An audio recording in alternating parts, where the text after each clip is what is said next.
Hey yo, salut les amis, bienvenue dans cette toute nouvelle vidéo. Aujourd'hui nous allons parler du cinéma. Alors, pour tous ceux qui sont amateurs, pour tous ceux qui sont fans de cinéma, tenez-vous bien à vos popcorn, c'est parti.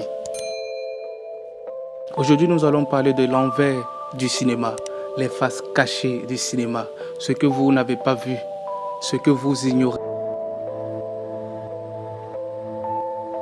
Pour tous ceux qui ne sont pas encore abonnés, s'il vous plaît, abonnez-vous, activez la cloche de notification et surtout partagez à vos amis pour agrandir encore la communauté.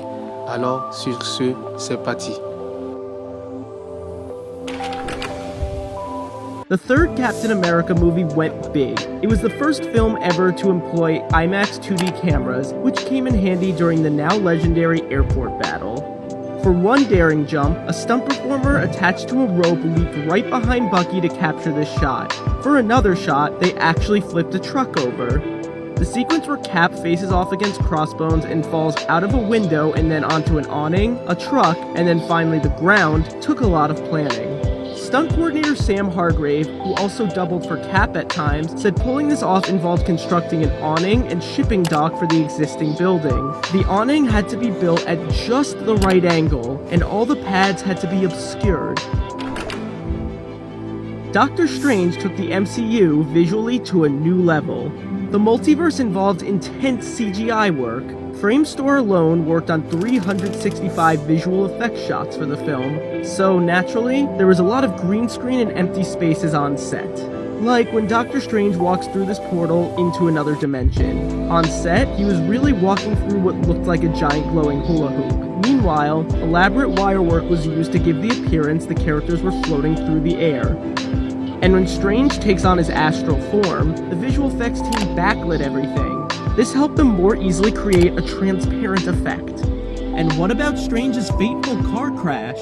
According to director Scott Derrickson, they had to destroy about 9 real Lamborghinis for this one scene. Unsurprisingly, outer space in the sequel to Guardians of the Galaxy looked a lot like a blue screen. One of the most subtle touches in the film was the de-aging done to Kurt Russell for the opening flashback. While they did do some makeup touch-ups to make him look younger, it was largely CGI. A young actor was used for reference of 30-year-old skin and stood in for Russell on set. Visual effects artists later grafted some of the stand-in's skin onto the older actor. And how do you act alongside a CGI character like Baby Groot? With this Baby Groot doll, which gave the cast a better idea of how they should make eye contact with Baby Groot in a given scene.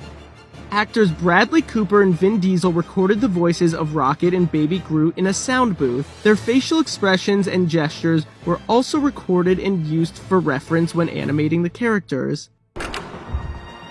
In Black Panther, the cast's rigorous training and fighting styles ranging from judo to jiu-jitsu is on full display throughout the film. Actor Michael B. Jordan was covered in about 3,000 prosthetic dots. Each one was made with a glue-like material. The makeup team had to make sure they wouldn't all come off during the Warrior Fall sequence, given that it was a fight scene involving a lot of body contact and splashing water.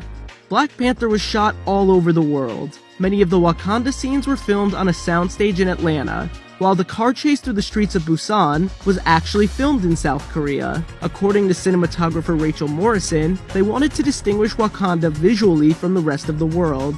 One way they did that, lighting. For the Wakanda scenes, Morrison said they relied on warm afternoon light and used supplemental light to get rid of any shadows. Avengers Infinity War contains approximately 2,900 visual effects shots.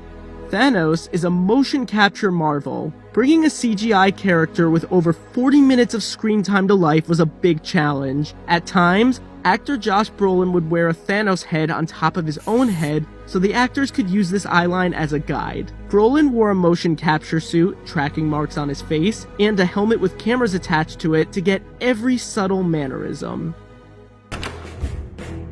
In this sequel, Scott Lang fought alongside Hope Van Dyne, aka the Wasp. She made a big impression early on during this fight sequence in a restaurant.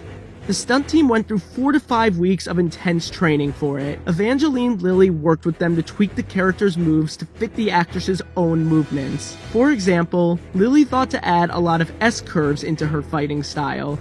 Giant Man was of course created with CGI, but for the part where he collapses into the water, they had sprinklers on set to actually splash onlookers. Then, there is the stunning Quantum Realm. When building this microscopic world, the visual effects team made sure to give it a psychedelic feel. Everything in this environment was constantly in motion. To make such a tiny world seem so much bigger, they relied heavily on macro photography. Other photography devices such as lens flares added to the energetic visuals. Oscar winner Brie Larson got in superhero shape to portray the titular hero. Larson worked with celebrity trainer Jason Walsh for 9 months before Captain Marvel started shooting. By the end of their time together, she was strong enough to be able to push a Jeep, so she was more than ready for shots like this. And how do you make Captain Marvel fly? Sometimes they used wires. Other times, they used a tuning fork rig, which was operated by crew members in blue suits who would be edited out later. Captain Marvel also features some of the MCU's most convincing de-aging work to date. The visual effects team was tasked with making Samuel Jackson look like his 1990s self. Nick Fury has a lot of screen time. There are at least 800 de-aging shots in the film, and the artist had to take nearly 3 decades off of him. While filming, Jackson donned a wig and tracking dots on his face. In post-production, they got to work reshaping and resculpting the actor's face while altering the texture of his skin. Luckily, they had a lot of reference material of 1990s era Jackson to work off of. To play the updated version of Thor, chiseled star Chris Hemsworth wore a bodysuit, which he estimated weighed 60 to 70 pounds, as well as a mouthpiece that puffed out his cheeks. While the visual effects team did some touch-ups, Marvel Entertainment visual effects producer Jen Underdahl said that actually having the suit on set helped Hemsworth's performance. And for this one shot, you will notice the actors weren't actually wearing their nanotech suits on set. That is because it made more sense to create these suits largely using visual effects. Since they constantly expand and shrink, it would be hard to do that practically. Nothing compared to the film's final battle. Bringing this many characters together in one place was a logistical challenge. Not every actor could actually be there on set at the same time. Take this shot where the MCU's female heroes stood together. Tom Holland couldn't be there on that day. Because Peter Parker hands Captain Marvel the Infinity Gauntlet, they needed to have somebody there to interact with Brie Larson, so another actor stood in for him, and Holland was later digitally added into the